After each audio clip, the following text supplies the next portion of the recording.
कर रहे थे विज्ञान के महत्वपूर्ण क्वेश्चंस और उसी सीरीज को हम और आगे बढ़ाकर चलेंगे। आज हम बात करेंगे परिसंचरण तंत्र की। मानव में जो परिसंचरण तंत्र है उससे रिलेटेड क्वेश्चंस हम लेकर आए हैं। तो देखते हैं दोस्तों, करते हैं स्टार्ट। आपके लिए पहला क्वेश्चन हमारे पास है, धमनियों व सिराओं सहित रक्त परिसंचरण तंत्र का अध्ययन विज्ञान की कौन सी शाखा में किया जाता है। यानी कि धमनी और सिराओं का अध्ययन रक्त परिसंचरण तंत्र में हम करते हैं। तो रक्त परिसंचरण तंत्र का अध्ययन विज्ञान की कौन सी शाखा में किया जाता है दोस्तों? ऑप्शन आपके पास है हीमेटोलॉजी, दूसरा ऑप्शन है एंजियोलॉजी, तीसरा ऑप्शन आपके पास है मायोलॉजी और चौथा ऑप्शन दोस्तों आपके पास है ओकोलॉजी। तो बताइए कि धमनियों व सिराओं सहित रक्त परिसंचरण तंत्र का अध्ययन हम कौन सी में करते हैं, कौन सी शाखा है विज्ञान की? तो दोस्तों इसका आंसर है एंजियोलॉजी। एंजियोलॉजी के अंदर हम रक्त परिसंचरण तंत्र का अध्ययन करते हैं, धमनी और सिराओं का अध्ययन करते हैं। उसके बाद दोस्तों हीमेटोलॉजी जो है, इसमें हम अगर क्वेश्चन ये आता है कि रुधिर का अध्ययन किसमें करते हैं, सिर्फ आपसे क्वेश्चन पूछा जाए रुधिर का अध्ययन, तब आपका आंसर होगा हीमेटोलॉजी, यानी कि रुधिर का अध्ययन। बात करी जाए रक्त परिसंचरण तंत्र की, धमनी और सिराओं की, तब आपका आंसर होगा एंजियोलॉजी। ओके दोस्तों, अब देखते हैं नेक्स्ट क्वेश्चन। एक सामान्य व्यक्ति में रक्त की कितनी मात्रा होती है?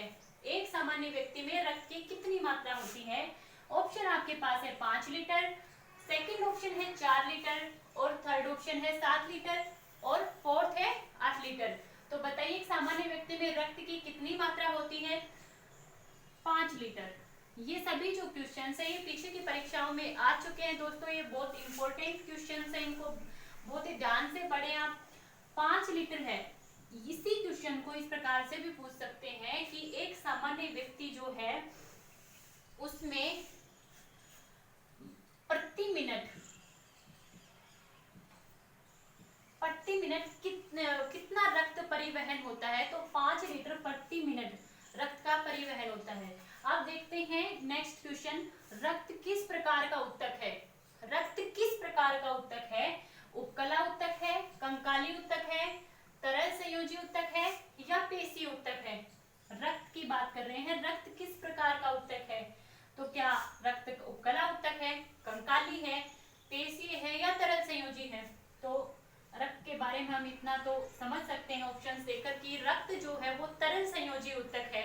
ये क्वेश्चन बहुत बार परीक्षाओं में आ चुका है, पीछे की परीक्षाओं में। तरल संयोजी उत्तक है रक्त। अब नेक्स्ट क्वेश्चन देखते हैं, रक्त का सर्वाधिक भाग कौन सा है? WBC, RBC, रुधिर बिंबाणु, प्लाज्मा। तो बताइए कि जो रक्त में सर्वाधिक भाग पाया जाता है वो क्या है? WBC है, RBC है, रुधिर बिंबाणु है या प्लाज्मा है? तो दोस्तों इसका आंसर है प्लाज्मा।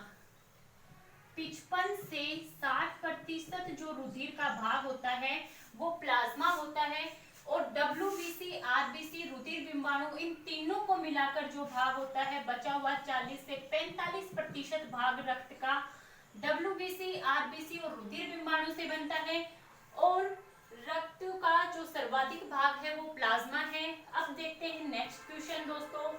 कौन सा प्रोटीन मानव शरीर के अंदर रोग प्रतिरोधक क्षमता पैदा करता है? कौन सा प्रोटीन है जो मानव शरीर में रोग प्रतिरोधक क्षमता पैदा करता है? एल्ब्यूमिन है या ग्लोब्युलिन है या हिपेरिन है या ग्लोबिन है? तो बताइए दोस्तों कौन सा प्रोटीन रोग प्रतिरोधक क्षमता पैदा करेगा? तो इसका आंसर है ग्लोब्युलिन। ग्लोब्युलिन जो प्रोटीन है वो रोग प्रतिरोधक क्षमता पैदा करता है मानव शरीर में। अब नेक्स्ट क्वेश्चन है, पुरुषों में RBC की संख्या कितनी होती है? 3 मिलियन होती है, 5 मिलियन होती है, 7 मिलियन होती है या 50 मिलियन होती है? तो पुरुषों में RBC की संख्या होती है 5 मिलियन। RBC जो है जिसे हम लाल रक्त कणिकाएं बोलते हैं, ये इनका आकार जो होता है वो गोलाकार होता है और जो WBC है, RBC जो है वो गोलाकार होती है, WBC का कोई निश्चित आकार नहीं होता दोस्तों। और और जो आरबीसी है इसमें केंद्रक नहीं होता है, केंद्रक विहीन है ये। आरबीसी जो है वो केंद्रक विहीन होती हैं और जो डब्ल्यूबीसी है ये केंद्रक युक्त होती हैं। डब्ल्यूबीसी जो है वो केंद्रक युक्त होती है और आरबीसी जो है वो केंद्रक विहीन होती है। और आरबीसी का जीवन काल 120 दिन का होता है, जबकि डब्ल्यूबीसी का जीवन काल 10 से 13 दिन का होता है। जो डब्ल्यूबीसी है वो, जो आरबीसी है वो तो रक्त का परिवहन करती, ऑक्सीजन का परिवहन करती है। उसके बाद जो डब्ल्यूबीसी है वो क्या करती है कि शरीर के अंदर कोई भी संक्रमण होने से रक्षा करती है। डब्ल्यूबीसी जो है वो संक्रमण होने से रक्षा करती हैं। ओके, अब देखते हैं कुछ नेक्स्ट क्वेश्चंस। अब बात करते हैं नेक्स्ट क्वेश्चन की। आरबीसी का कब्रिस्तान कहा जाता है, किसको कहा जाता है आरबीसी का कब्रिस्तान? ऑप्शन है आपके पास लार ग्रंथि, थाइमस ग्रंथि, अग्नाशय ग्रंथि, प्लीहा। आरबीसी का कब्रिस्तान किसे कहा जाता है? ऑप्शन है लार ग्रंथि, थाइमस ग्रंथि, अग्नाशय ग्रंथि और प्लीहा। तो बताइए किसे कहा जाता है? आरबीसी का जो कब्रिस्तान है वो प्लीहा कहा जाता है। प्लीहा के अंदर जाकर आरबीसी खत्म हो जाती है। जो मृत आरबीसी होती है वो प्लीहा में ही पाई जाती है। अब बात करते हैं आरबीसी की कमी से कौन सा रोग होता है? एनीमिया रोग, ल्यूकोमिया, ल्यूकोपेनिया या फिर इनमें से कोई नहीं। आरबीसी की कमी से कौन सा रोग होता है? एनीमिया, ल्यूकोमिया, ल्यूकोपेनिया या इनमें से कोई नहीं। तो इसका आंसर है एनीमिया। आरबीसी की कमी से एनीमिया रोग होता है। नंबर 3 क्वेश्चन है, हीमोग्लोबिन क्या है? एक प्रोटीन है, एक श्वसन वर्णक है या दोनों है या एक एंटीजन है? हीमोग्लोबिन क्या है? एक प्रोटीन है, एक श्वसन वर्णक है या दोनों है या कोई एंटीजन है? तो ये जो है हीमोग्लोबिन वो प्रोटीन भी है और एक श्वसन वर्णक भी है, यानी कि इसका सही आंसर हो जाएगा दोनों। हीमोग्लोबिन जो है वो प्रोटीन भी है और श्वसन वर्णक भी है। तो हीमोग्लोबिन के अंदर जो प्रोटीन होता है उसका नाम क्या है? ये क्वेश्चन भी पूछा जा सकता है। तो हीमोग्लोबिन के अंदर जो प्रोटीन का नाम है वो ग्लोबिन प्रोटीन होती है। नेक्स्ट क्वेश्चन देखते हैं दोस्तों कि लाल रक्त कणिकाओं का निर्माण शरीर के अंदर कहां पर होता है? लाल रक्त कणिकाओं का निर्माण शरीर के अंदर कहां होता है? पहला ऑप्शन है अस्थि मज्जा में, दूसरा ऑप्शन आपके पास है थाइमस ग्रंथि में, तीसरा ऑप्शन दोस्तों आपके पास है लार ग्रंथि में और चौथा है इनमें से कोई नहीं। तो बताइए दोस्तों, लाल रक्त कणिकाओं का निर्माण शरीर के अंदर कहां होता है? अस्थि मज्जा, थाइमस ग्रंथि में, लार ग्रंथि में या इनमें से कहीं भी नहीं? तो इसका आंसर है दोस्तों अस्थि मज्जा में। अब इसके साथ ही हम ये क्वेश्चन भी कर लेते हैं कि डब्ल्यूबीसी का निर्माण कहाँ होता है? डब्ल्यूबीसी का निर्माण कहाँ होता है? ऑप्शन आपके पास है अस्थि मज्जा में, थाइमस ग्रंथि में, प्लीहा में या सभी में। डब्ल्यूबीसी के निर्माण की बात करी जाए तो दोस्तों आपका आंसर होगा सभी में, यानी कि डब्ल्यूबीसी का निर्माण अस्थि मज्जा में भी होता है, थाइमस ग्रंथि में भी होता है और प्लीहा में भी होता है। और जो आरबीसी है, लाल रक्त कणिकाएं हैं, उनका निर्माण अस्थि मज्जा में होता है। अब बात करते हैं नेक्स्ट क्वेश्चन कि पुरुषों में हीमोग्लोबिन की मात्रा है कितनी होती है? 13.5 से 17.5 ग्राम या 12 से 14 ग्राम या 18 ग्राम या 8 से 10 ग्राम। पुरुषों में हीमोग्लोबिन की मात्रा कितनी होती है? तो दोस्तों इसका आंसर है 13.5 से 17.5 ग्राम। अगर इसकी जगह पर 12 से 16 ग्राम भी अगर दे दिया जाए ऑप्शन में तो ये आंसर सही होगा। ठीक है, तो ये इसका राइट आंसर है। अब देखते हैं नेक्स्ट क्वेश्चन दोस्तों।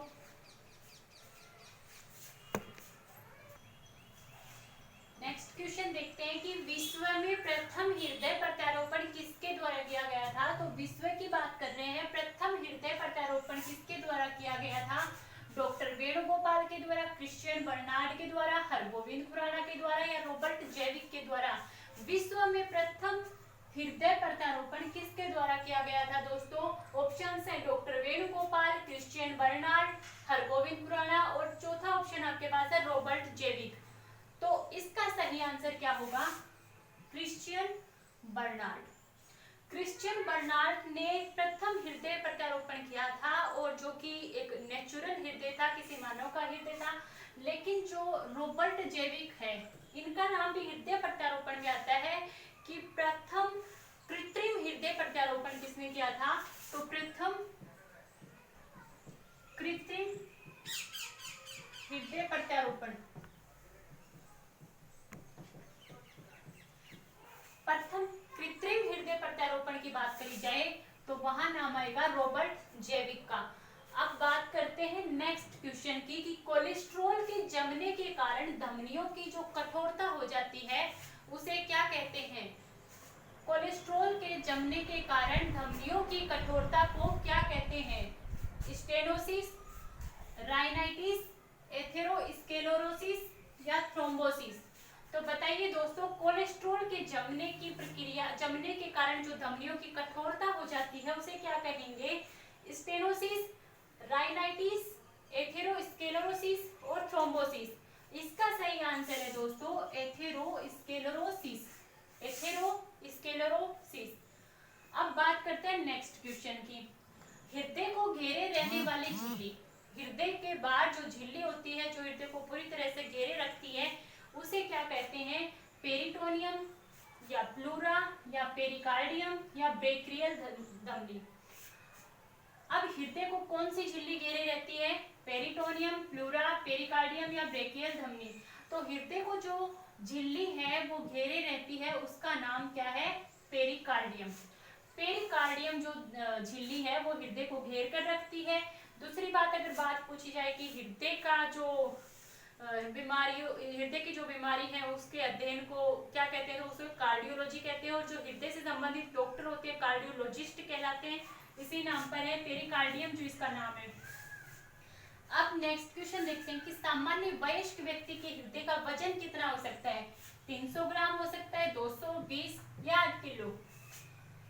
सामान्य वयस्क व्यक्ति के हृदय का वजन, तो सामान्य वयस्क व्यक्ति के हृदय का वजन 300 ग्राम तक हो सकता है। दोस्तों अब बात करते हैं नेक्स्ट क्वेश्चन की कि आरबीसी में हीमोग्लोबिन की प्रतिशतता कितनी होती है?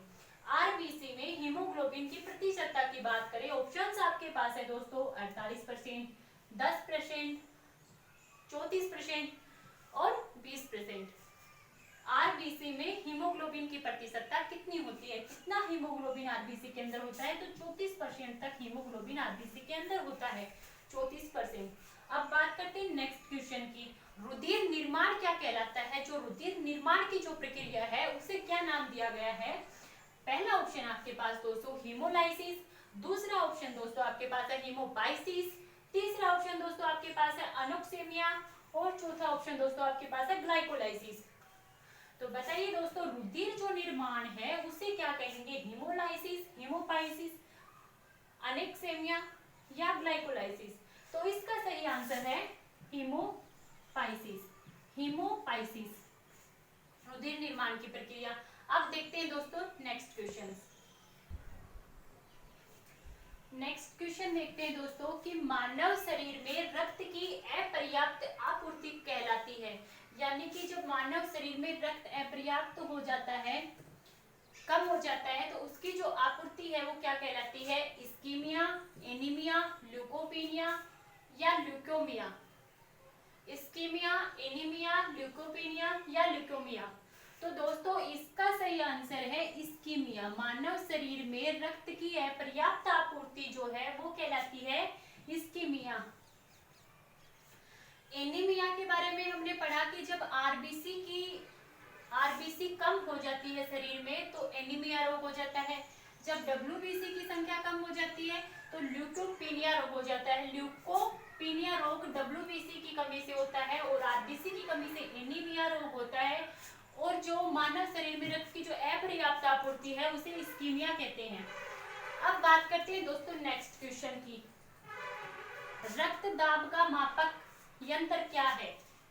कि जब रक्त दाब जिस यंत्र से मापते हैं तो उसे क्या कहते हैं दोस्तों? उसे कहते हैं स्फिग्मोमैनोमीटर।